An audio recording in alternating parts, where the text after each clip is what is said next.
அஸ்ஸலாமு அலைக்கும். எல்லாரும் எப்படி இருக்கீங்க? இன்னைக்கு லஞ்ச் பாக்ஸ் ரெசிபி வீடியோ பார்க்கலாம். பன்னீர் புலாவ். ஃபஸ்ட்டு பன்னீரை பெப்பர், சால்ட்டு, மஞ்சத்தூள், கொஞ்சோண்டு அரிசி மாவு போட்டு மிக்ஸ் பண்ணி வச்சுக்கலாம். வெங்காயம், தக்காளி, பச்சை மிளகா கட் பண்ணி வச்சுக்கலாம். நான் நைட்டே பட்டாணி ஊற வச்சுட்டேன். ஒரு குக்கரில் ஒரு 2 ஸ்பூன் ஆயில், பன்னீர் போட்டு பன்னீரை கொஞ்சம் ஃப்ரை பண்ணி எடுத்துக்கலாம். அதே பேனில் 2 ஸ்பூன் ஆயில் போட்டு கொஞ்சம் ஸ்பைசஸ் போட்டுக்கலாம்.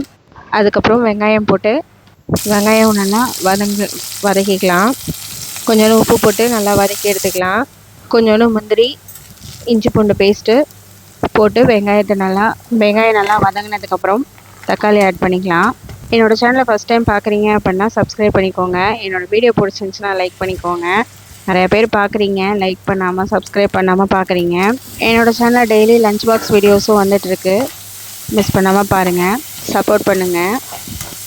வெங்காயம், தக்காளி, பச்சை மிளகாலாம் நல்லா வதங்கினதுக்கப்புறம் மசாலா ஆட் பண்ணிக்கலாம். மஞ்சத்தூள், மிளகாய்த்தூள், மல்லித்தூள், கரம் மசாலா தூள் ஆட் பண்ணிக்கலாம். மசாலாவை நல்லா மிக்ஸ் பண்ணிவிட்டு பச்சை பட்டாணி ஊற வச்சுருக்கிறத அதில் ஆட் பண்ணிக்கலாம். பாஸ்மதி ரைஸை நான் கழுவி ஒரு 10 நிமிஷம் ஊற வச்சுருந்தேன். அரிசி அதில் ஆட் பண்ணிக்கலாம்.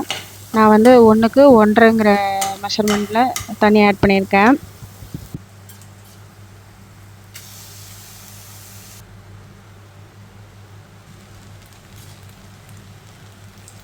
நல்லா ஒரு மிக்ஸ் பண்ணிக்கலாம். வேணும்னா உப்பு ஆட் பண்ணிக்கோங்க. அப்புறம் பன்னீரை ஃப்ரை பண்ணி வச்சுருக்கோம் இல்லையா, அதை லாஸ்ட்டாக விசில் போடுற டயத்தில் அதை மேலே போட்டுட்டு ஒரு 2 விசில் வச்சு எடுத்துக்கலாம்.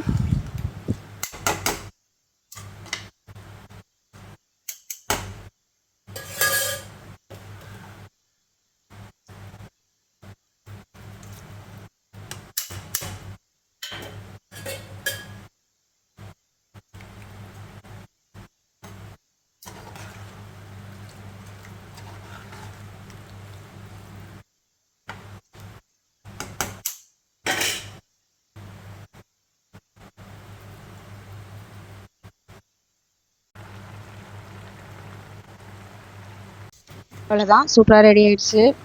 இந்த மாதிரி ரெசிபியை பிகினர்ஸ் கூட ட்ரை பண்ணி பார்க்கலாம். நல்லாயிருக்கும், கிட்ஸுக்கும் பிடிக்கும். ட்ரை பண்ணி பாருங்கள். தொட்டுக்கிறதுக்கு ஆனியன் ரைத்தா வச்சு பசங்களுக்கு லஞ்ச் பாக்ஸ் கட்டியாச்சு. தேங்க்யூ.